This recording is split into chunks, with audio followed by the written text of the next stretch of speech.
8년 차이며 23의 어린 나이에 결혼해서 그리 늙지도 않는 시어머니 신우에게 결혼하면서부터 받은 스트레스와 그리고 시집살이 아닌 시집살이 생활을 해왔습니다. 남편은 가운데서 쉴드 하나 못 치고 그저 우리 누나, 우리 엄마 하는 신랑 덕에 아이가 잠들면 혼자 크게 음악을 듣는 게 제 스트레스를 푸는 유일한 일이었고 낙이었습니다. 남편은 은근 가부장적인 면이 없지 않아 있고 여자는 시댁에 잘해야 하며 나이 어린 사람은 자기보다 연장자에게는 무슨 일이건 이해를 해줘야 되고 맞벌이도 하며 육아도 완벽해야 하는 그런 남자입니다. 결혼 전엔 정말 아예 몰랐고 신혼 때도 크게 못 느끼다가 점점 드러나기 시작했습니다. 시아버지와 시어머니는 이혼하셨고 형제 중 둘째였던 시아버지는 시 큰 집으로 명절을 새러 가고 거기에 가서 제가 일하는 게 당연시 되었습니다. 남편도 자기도 매년 갔다고 우기며 가서 일해야 한다더니 웬걸 결혼 이후 첫 명절에 갔더니 아 땡땡아 이게 얼마 만에 명절에 보는 거냐? 너 군대 간 이후로는 처음이지? 당시 남편 28살이었습니다. 어처구니가 없고 기가 찼지만 시 큰 집 어른들 좋으신 분들이었고 딱히 불만 없었습니다. 시어머니는 남편과 결혼할 때쯤 다른 분과 동거를 했으며 혼인신고를 한지는 모르겠고 너희 시댁은 여기다 라고 생각하는 분입니다. 시 큰 집에 들렸다가 명절 오면 시어머니께 들렸고 걸어서 10분 거리 옆 아파트가 친정이지만 출가 외인이 어디 친정에 갈 생각을 하느냐. 친정 식구들과도 발길을 줄이는 거란다 라고 하는 시어머니. 바보 같은 남편은 구경만 합니다. 그래서 명절에 단 한 번도 친정에 가본 적이 없습니다. 어차피 가까워서 명절이 끝나고 저 혼자 아이들 데리고 갔습니다. 남편이 가지 않는 것에 제가 매우 기분 나빠했고 남편은 돈으로 때운답시고 그럼 장모님께 100만 원 드리라길래 그걸로 쇼 붙였습니다. 남편이 부모님한테 잘하는 걸 기대도 안 했고 내 부모 나만 효도하면 그만이니까 하고 넘겼습니다. 시어머니는 그 사실을 아시고 난 후 팔팔 뛰었지만 남편이 그럼 이제부터 처갓집 간다 했더니 그건 또 안 된다고 자꾸 그 이후로 꾸준히 돈 주는 것도 어떻게든 안 된다며 어머니가 남편을 설득하지만 그건 남편도 굳건해 해마다 남편이 먼저 챙겨줍니다. 처음에는 울기도 많이 울었습니다. 같이 사는 동거남이 시아버지 행세하며 며느리 하다가 허구한 날 술 마시고 저한테도 술을 권하고 자기 기분 나쁘면 훈계까지 하시네요. 덩달아 신랑보다 1살 많은 신우까지 합세하더라고요. 시아버지가 버젓이 살아계시는데 그 동거남에게 아빠 하는 거 보면 콩가루도 이런 콩가루가 없습니다. 본인이 윗사람 신우이니 형님 하며 깍듯이 모셔야 하고 어른을 대하는 마음으로 해야 한다고 생각하네요. 하는 행실을 보면 기가 차는데 차분, 근엄과는 거리가 멀고 자기 기분대로 뻑하면 남편에게 입에 담기도 싫은 욕 이런 말들을 서슴없이 하고 시어머니도 마찬가지 딱 전형적인 옛날 시골 할매들 같은 스타일입니다. 남들보다 덩치가 커 4.2kg로 태어난 아들 자연분만이라 회원부를 꿰매고 거의 못 앉아 있었는데 시어머니 신우 병문안 와서는 바닥에 앉으라고 했던 사람들입니다. 이유는 어른이니 우리가 침대에 앉고 넌 바닥에 앉으라고 했던 신우와 시어머니. 당시 아예 앉지도 못해 옆으로 팔 개고 누워 남편이 밥 떠주면 먹고 있는 상태에서 그러더라고요. 당연 회원부 방석도 없었고 마침 남편은 잠시 나간 상태로 너무 아파서 인상을 찌푸리니 표정이 그렇다며 둘이 돌아가며 연설하고 가버렸는데 어찌나 울었던지 결국 덧나서 한참을 고생했습니다. 아이가 태어난 뒤 100일 지난 뒤로는 일주일에 4일은 시댁에 가 있는 일이 다반사였고 아이가 5살, 올해 초까지도 그렇게 했네요. 남편은 내 앞에서 시어머니 편, 시어머니 앞에선 내 편을 들어 꼭 나랑도 싸우고 시어머니랑도 싸우고 그걸 다시 나한테 와서 그 이야기를 해 시어미랑 싸웠다, 너 때문이다 라는 뉘앙스로 이야기합니다. 멍청하고 미련한 것도 이 정도면 상줘야 하지 않나 싶네요.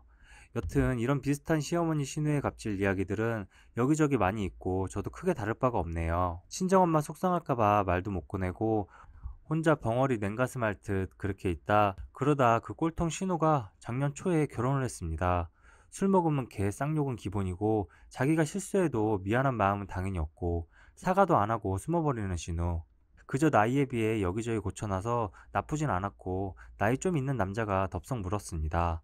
시어머니는 신이 나셨네요. 그러다 작년 추석 시큰 집에 갔다가 아침 사드리고 바로 시어머니 집 넘어와 있는데 얘는 언제 오냐며 전화를 자꾸만 거는 시어머니.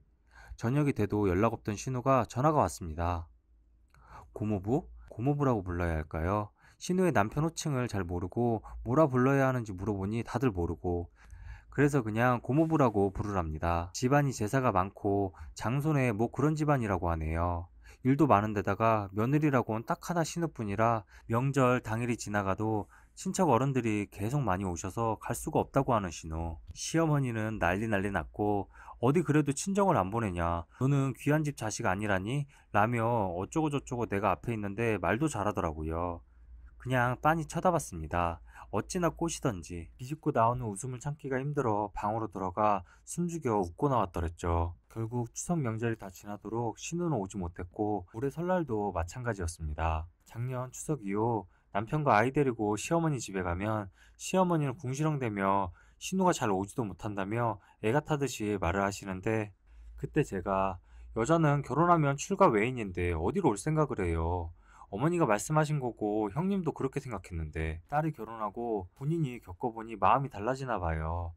똥 싸러 갈 때 마음 나올 때 마음 다르다더니 사람은 참 간사한 것 같아요 라고 생각만 하고 있던 말이 터져버렸습니다. 시어머니 얼굴 빨개지고 남편은 서둘러 집에 가자 하고 10년 묵은 체중이 가라앉은 것 같은 그런 기분이었습니다. 시어머니는 남편에게 너무 자주 오지 않아도 된다며 넌지시 자꾸 이야기를 했고 남편도 은근슬쩍 내 생각해주는 척 가지 말자고 하더라고요. 왜 그러냐며 아이가 할머니 보고 싶어 하니 더 가자고. 처음 2달 정도는 친정에도 못 가고 그 이후부터 일주일 내내 다녔습니다. 시어머니는 뭐라 말도 못하고요. 그 사이 신우가 한번 오려고 전화 온 거 제가 받아서는 여자가 시집을 가서 어디 친정 올 생각하냐고 형님 그 나이 되도록 음식도 잘 못하고 소질도 없는데 시댁 가셔서 많이 배우시라고 제사도 많으면 많이 도와드리고 해야 할 것 같다 했더니 씩씩대다가 전화 끊고는 둘이 애가 타는 게 보이더라고요. 얼마나 꼬시던지 남편도 안절부절 불안해하고 어느 날은 남편이 너 일부러 누나 못 오게 그러냐고 화내듯 이야기하길래 무슨 말이냐고 아이가 할머니 보고 싶어 해서 가는 거지 그리고 당신도 그간 꾸준히 봤으니 잘 알지 않냐고 여자는 출가 외인인데 어디 친정에 자주 오려 하냐고 그건 그 집안의 신령 같은 거 아니냐 했더니 에잇 하고 나가버리더라고요. 그렇게 신우는 결혼하고 거의 못 오고 작년 추석부터 2~3달 정도는 아예 집도 못 왔네요. 그래도 올해 초 그래도 그건 아니라며 남편이 먼저 이야기하기에 그러냐고 그럼 어머니랑 같이 살면 되겠네. 아저씨까지 잘 모시고 살라니까 제가 같이 살자고 했습니다. 출가 외인은 시어른 모시며 사는 거 아니겠냐 했더니 자기는 자기 식구 아니면 불편해서 못 산다고 하시네요. 그렇게 시어머니가 거절했습니다. 그러면 나는 안 오겠다 했더니만 집안교육이 어쩌고 궁시렁대는 거 등 돌리고 집에 왔습니다. 이후에 제가 둘째를 낳았는데 보러 오지도 않으시고 그러던 어느 날 신우가 애 낳았다길래 친언니한테 같이 가자 해서 가서는 똑같이 바닥에 앉혔습니다. 저 애 낳을 때랑 똑같이 해줬어요. 친언니가 나이가 신우보다 더 많으니까요.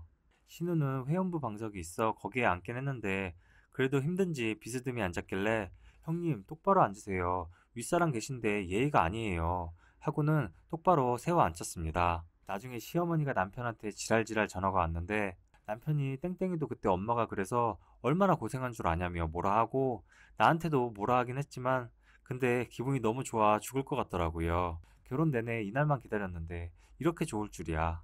올해 초 이후 시어머니 댁 아예 안 가고 있고 남편도 처음엔 불만스러워하며 그간 싸우기도 엄청 싸우고 둘째 낳고 나니 지도 느끼는 건지 그 이후로는 자꾸 미안하다 합니다. 앞으로도 오래오래 안 보고 살았으면 싶네요. 추가 글입니다. 글 올린 것도 잊고 있다가 꼭 내 마음 같네 하며 게시판에 제목을 클릭했는데 제가 올렸던 글이었네요. 새벽에 맥주 몇 캔하고 올리고는 잊었나 봅니다. 댓글들은 잘 봤어요. 멍청하게 이혼도 안 하고 그러고 있네. 갑자기 그런다고 신우랑 시어매가 따르냐 등등 글을 쓰자면 길어질 것 같고 그냥 적당히 줄이고 최근 통쾌한 일로 쓰니 그렇게 더 보여진 듯합니다. 한 3년 정도는 내내하고 눈물바람에 살다가 이대로는 안 되겠다 싶었죠. 이혼이란 게 생각보다 쉽게 일사천리로 생각먹고 딱딱 이루어지는 게 아니더라고요. 아이 태어나고 얼마 있다가 이혼 요구하고 법원 가서 신청하니 아이가 있어 3개월간 유예 기간 같은 게 있었습니다. 그 3개월 동안 참 많이 생각했던 것 같아요. 아이도 점점 더 사람다워지고 배밀이하고 뒤집기도 하니 그래도 아이 아빠가 필요하지 싶어지고 남편도 자기가 더 잘한다고 말하더라고요. 결국 최종 일자에 나가지 않고 그냥 일종의 해프닝 같은 걸로 끝났습니다. 서로 좀 마음을 다지게 되는 그런 계기가 되었네요. 그 뒤로는 슬슬 아이가 말 대답을 시작하고 아이 있는데 신우가 욕하면 형님 하고 꽥 소리 지르고 했습니다. 물론 처음에 신우 시모 저더러 미쳤냐며 뭐라 하는데 남편은 그냥 아무 말 없이 있으니 넌 무슨 말 좀 해보라며 얘가 지금 이게 경우냐고 그러고 저는 미친 척하고 집에 가버리고 막 그랬습니다. 그렇게 하고 나면 사과를 해라 호닥거리며 뛰어대고 가서는 제가 요즘 기분이 왔다 갔다 해요. 이해해 주세요 했었죠. 나중에 시어머니 진짜 스트레스 받아 한숨까지 쉬고 전 그냥 미친 여자 코스프레 했고 또 정상적으로 있다가 반복하고 뭐 그랬습니다. 신호 앉으라고 시켰을 때도 처음에 멀뚱히 바라보고 몇 번 얘기하니 일어서기까지 했는데 진짜 죽일 듯이 저랑 언니 바라보고 서 있더라고요. 계속 뭐 하냐고 형님도 저한테 그러셨는데 기억 안 나냐며 이야기하니 똥 씹은 얼굴로 앉긴 했는데 말 한마디도 안 하고 갈 때도 그냥 딴 데만 쳐다보고 가건 말건 잘 가라는 말 한마디 없었습니다. 그 고모부님이라고 불렀던 신우 남편, 아주머님은 출근했고 시어머니는 일주일에 꼭꼭 절에 가는 날이 있는데 절대 무슨 일이 있어도 빠지지 않아 그날에 딱 맞춰 신우한테 갔었습니다. 이건 진짜 겪고 나서 저것이 결혼하고 애 낳음 내가 머리를 짓눌러서라도 복수한다고 생각하고 있었거든요. 지금 생각해도 너무 좋습니다. 신우가 간간히 파라는 거 알고 있는데 이 글도 꼭 봤으면 좋겠네요. 착한 게 능사는 아니에요. 할 말은 하고 살아야 하고 받은 건 되갚아 주어야 하고 응어리 없이 살 수 있는 것 같네요. 저는 7년 만에 이루었지만요. 네, 오늘 영상은 여기까지입니다. 구독과 좋아요 알람 설정 해주시면 더 재밌는 영상으로 찾아뵙겠습니다. 감사합니다.